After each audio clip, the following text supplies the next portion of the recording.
The wonder of human fingernails.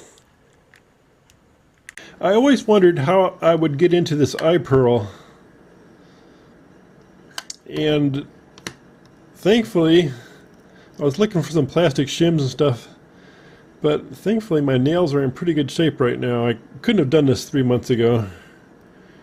My nails were all dry and crumbly, but just using my nails very carefully not to double up or painfully double up my nail or anything. So with a little bit of patience, I slowly, edge by edge, got this thing open. It kind of closes like a watch. Plus there's this double stick tape in here. I'm going to have to remove the little bits of the double stick tape around the edges to see the PC board at all. I'm surprised how big the battery is. If I was able to fix the audio, I would definitely replace the battery as well. Try to find a replacement for that battery. Unlikely I'll be able to fix the audio though. I'm thinking maybe I can bypass the audio output chip and have a real low level output and at least use it as a head for a preamp or something, but I don't even know if that's feasible. Might be something to try. You know, if I do go down to changing out the IC, which is going to be a little surface mount thing, be a new experience for me. I'll have to get a hot air, rework it with hot air probably. Stuff I don't have, but would like to get.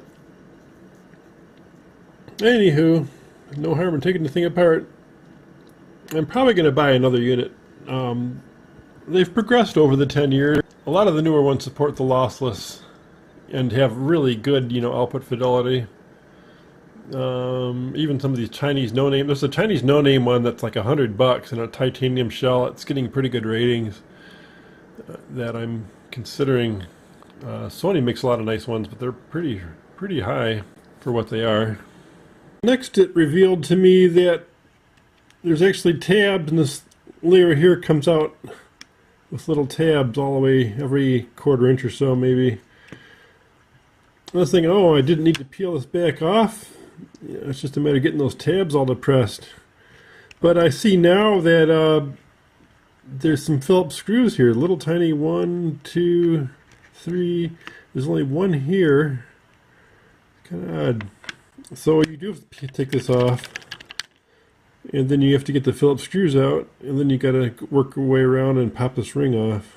This double stick tape is really strong. I don't know how I'm going to replace that. It's thin, very pliable, very strong adhesive. Still sticky even after all those years. This is a microscope that I purchased, maybe 3 years ago or so. I did a review when I purchased it. I believe it's on this channel, Hill's Workbench. It may be on Hill or Stream. It's about when I was doing the transitions. I believe this is on this channel. It's a pretty good unit to have around. The real weakness, in my opinion, is this plastic piece in front. It's just of such poor quality. I'd really like to find a slightly convex lens about that size. It doesn't have to be exact. I have to adapt it to fit this barrel and make a barrel for it. The barrel doesn't have to be clear, I don't think. I guess they made it clear so you can get light in sideways. It's got its own light though, so why would you need that? I don't think you even really need this to be clear. Looking at this board and how incredibly microscopic, look at this crystal. Just everything is so microscopic in this board.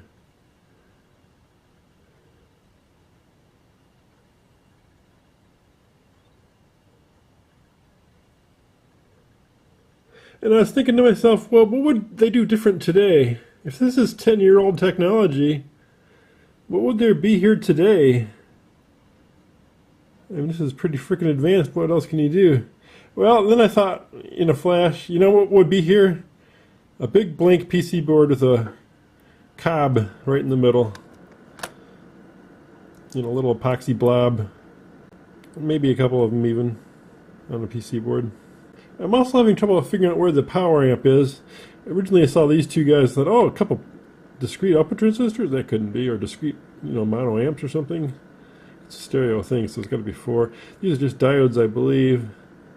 Maybe even power protection, but what came in was probably that high voltage negative voltage from the when I hit that heatsink. I believe it's going to be the negative rail that this would have hit right onto the output of this device.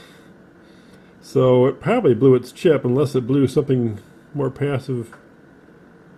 I don't even get a turn on bump, you know, when I turn this on. It's pretty much completely silent on the output. So it's possible I blew something passive in between this and the chip, because the chip's going to have reverse diodes in it. It's going to have backwards facing protection diodes just for static electricity and stuff. Most of these chips are going to have, a lot of the pins are going to have backwards diodes on them. So there's a chance the chip might have taken the shock and blown a passive in before it, you know. That's what I got to look at before I can this whole device and render it, you know, as not being worth fixing. I want to make sure it's nothing really simple. I'm going to take a look with the microscope. Like I said, the optics aren't the greatest, but it'll give me a thing. I think I'm just going to go camera to screen capture instead of trying to do a electronic capture, because that way my voice will come through normal.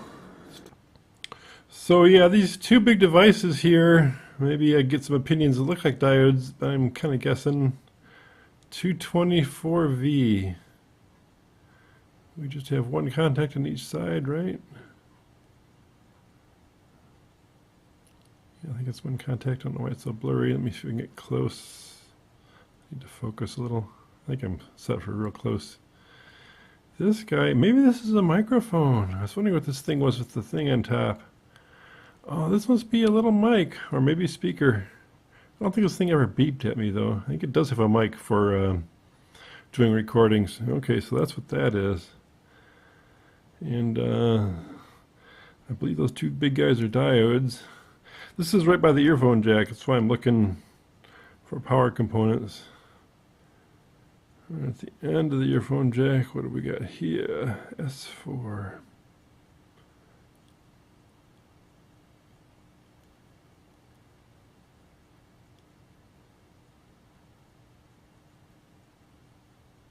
Don't see anything obviously blown or cratered around here. I thought I did by those by vision. Let me go back to where those big guys were. Not on them, but I thought I saw something dark by something else. This guy. Let me see if I can get a better focus on... wow, that is so freaking small. I guess it's okay. I was wondering about this solder job right here. It was kind of in the shadows, but it looks okay now that I'm super close. That thing is so tiny. The screws to the cover you could inhale, and then these components, wow. I don't know how you ever find one again. If you ever got lost track of one of these little resistors, they're like so freaking tiny. Wow, it's a very small pitch. Kind of a goldy print on the edge.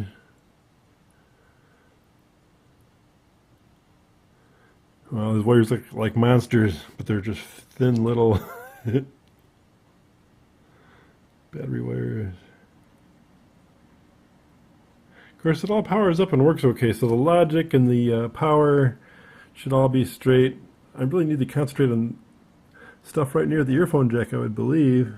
Or maybe stuff over here could be audio. What's this jack on the side again? Well, that's the USB, so the USB's... no, that's not the USB, is it? USB's here. Well, that's the reset switch over there. That little white thing is the reset switch. Little. Looks huge on the screen.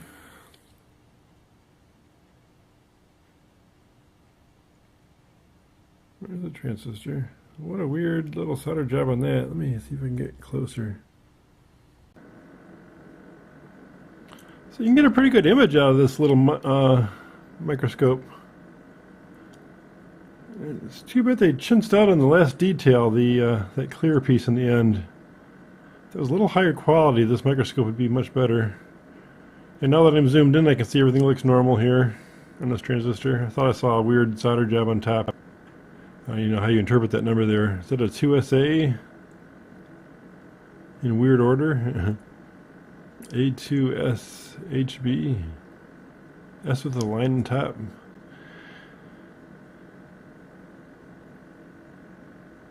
But that's probably a power if there's only one of them.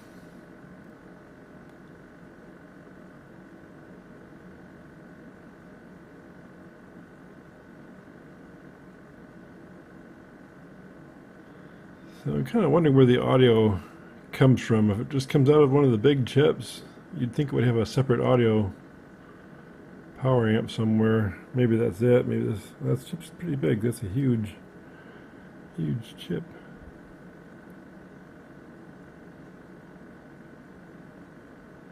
Everything is so tiny.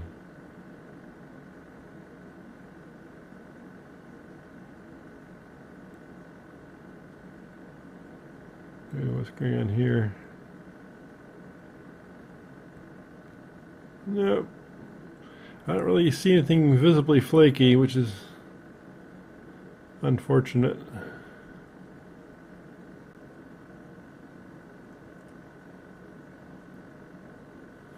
See if we can pick up any numbers on these chips. Dial it in a little better. You can see how much interference I get from that lens. Every time I try to clean it, it gets worse.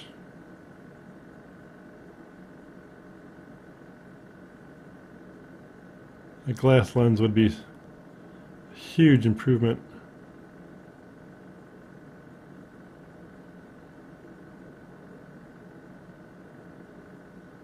Uh, 7111.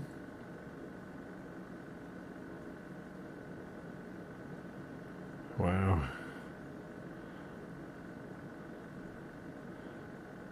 Gotta back off on this one.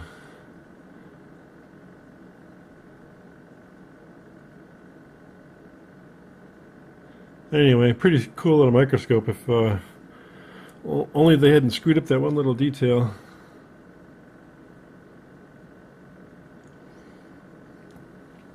So I wish I could track my audio output. I guess I gotta look here. Is that couldn't possibly be a chip? That's just a, what is that unit right there? Looks weird with the angles, but this actually looks all good.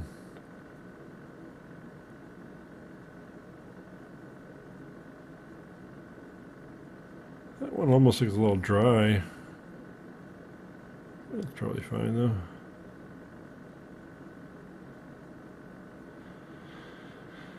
Well, I don't see any obvious component that blew up and saved the chip. I have to presume the chip fried.